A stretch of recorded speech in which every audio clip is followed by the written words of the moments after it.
জয়, এটা ধরো সারপ্রাইজ।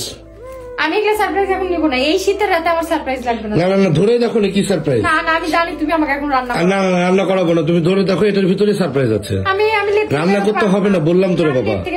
আরে বাবা, আপনাদের আপুর সবসময় অভিযোগ থাকে তাকে আমি কোনো সারপ্রাইজ দিই না, এই জন্য আজকে তার জন্য সারপ্রাইজ হিসেবে একটা আস্তা চিকেন নিয়ে এসেছি। তার আগে বলেনি আপনাদের ভাইয়ের খুবই শখ ভিডিওতে ভয়েস ওভার করা, তাই আজকের পুরো ভিডিওতে আপনাদের ভাই ভয়েস ওভার করবে। আসলে মানুষের রূপ সৌন্দর্য এগুলা যেমনই হোক না কেন, এগুলা দিয়ে কোনো দাম নাই।